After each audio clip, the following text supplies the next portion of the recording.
Okay, so throughout this year, we have learned about 21 great laws to help us become better leaders.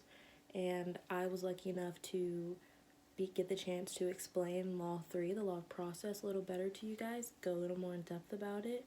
And so I wanted to give you guys to start off, a little overview of the law process, explain like the main idea of it and stuff like that. So when you first read about this law, it'll say the law process, and right under it, the first thing it says, leadership develops daily, not in a day. So to me, that is like the main point of this whole law.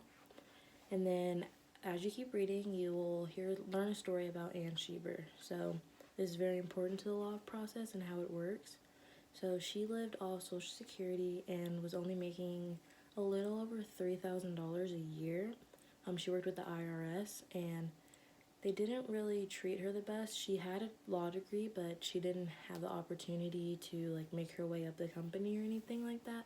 So she retired at the age of 51, and she never really liked to spend money on herself. So obviously she would get like the essential things that she needed, but she would never be like the type of person to go and buy a purse she really liked.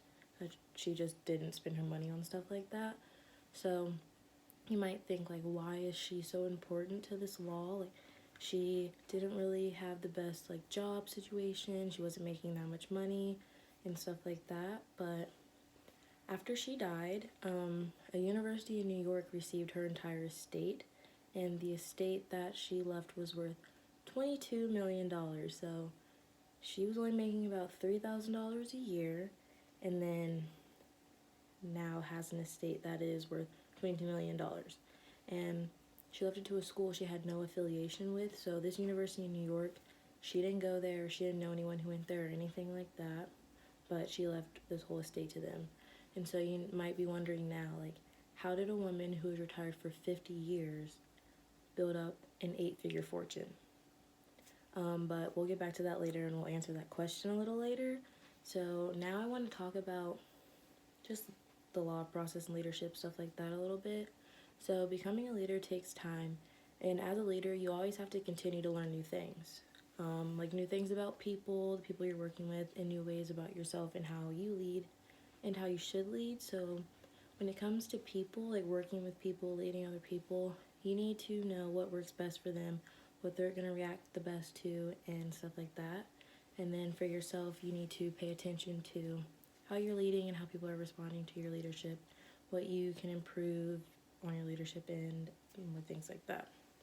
So if you were to read the 21 Irrefutable Laws of Leadership, which is the workbook book thing that we read during this class that shared all these different laws, you would come across the part in the law of process, Law 3, where the author explains the 4 phases of leadership and growth. So to start off with phase 1, it is I don't know what I don't know. And the main point of this law is like most people don't realize that they could possibly be a good leader or be a leader at all, or like they don't understand how important leadership is. So they're kind of in the dark about everything. They don't know what could be. And then we move on to phase 2, and that is I know what I don't know. And that basically is the idea where you end up in a leadership position and no one follows you. And then at this point, you realize, oh my gosh, I need to learn how to lead. I'm going to be in these positions where I have to lead people. So I need to learn how to lead. And then we move on to phase 3. And that is I grow and know, and it starts to show. This one is pretty simple. Once you start to learn about leadership, you grow as a leader, and that will show, and your leadership skills will improve, and people will start to follow you. And then finally we have phase 4, and that is I simply go because of what I know. In this phase, being a good leader is almost automatic to you. You know what you're doing.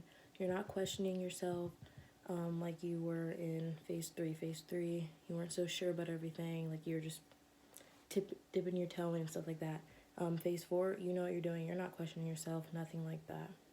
So now to get back to Anne Sheber a little bit, and the question of the day, how was she making that much money? How did she go from this $3,000 a year to a retired woman who now had a $22 million estate by the time that she passed. So basically the answer is she was patient. She saved her money and then invested her money in stocks. She spent her life building this fortune and was in it for the long haul. Basically, like, she continued to invest and reinvest her money. She understood the law of process very well. She had a goal and she stuck with it. It didn't take one day, but like I said, she was in it for the long haul and she stuck with it the best that she could, which was very well. And then the same idea goes for leadership. That's how these two are connected. That's why she is so important when talking about the law of process. So you have to be in it for the long haul when it comes to leadership too. Every day you have to be willing to learn and become a better person, a better leader. You have to be invested in becoming the best leader you can, and you have to take the time out of your day, your week, to read a book about leadership, listen to a podcast, which I have seen my other classmates say like that is helpful for them.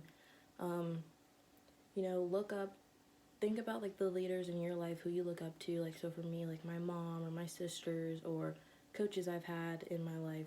Like, think about what they did as a good leader to you and implement that in your leadership skills, and then and just work towards that goal every day, or set aside time every week to become a better leader. Like, it's not just gonna happen overnight where you wake up and you're this great leader now. And then Theodore Roosevelt was also mentioned in this law. So he was not always the biggest guy, but most people know him for being that strong and mentally tough president. But when he was young, he had asthma, he was super thin, and he had like problems with his eyesight, just a bunch of different things that were kind of working against him, or doesn't really show who he is now or who he was then. And so to change that, he worked every day. He was working out and doing everything that he could to become a stronger, better person, a good leader, so he could run this country and get that job. And once again, that's the same idea with leadership. You have to keep working for it and be invested in the process and not give up on it. Just trust it full-heartedly. And then for me personally, the law of process has helped me in my life with becoming a better leader and athlete. So I play soccer, and if I want to be the best player I can, keep that starting position for every game all throughout my years playing, I have to work every day for it. Even in the off season, like right now at home, I'm going outside every day running, spending multiple times a week on my foot skills, doing what I can to become a better player. And I can't just be wishy-washy and on and off about it. I have to stick to the plan, stick to the process, and be invested in it and work every day. So each day I'm getting better and better. And that also is how I feel about me becoming a better leader. So like through this law, I've learned how important being a leader is, and that I can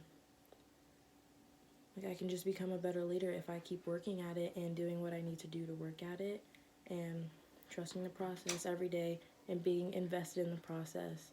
So I think this is a very crucial law in becoming a good leader, and it would be very beneficial to look more into it and to help like with your own personal growth. I know it can be frustrating to have to put so much time and work into something, but things won't change in a day. So you need to be patient and keep working on it. Just like in the beginning, it's a daily thing. It doesn't just happen in a day.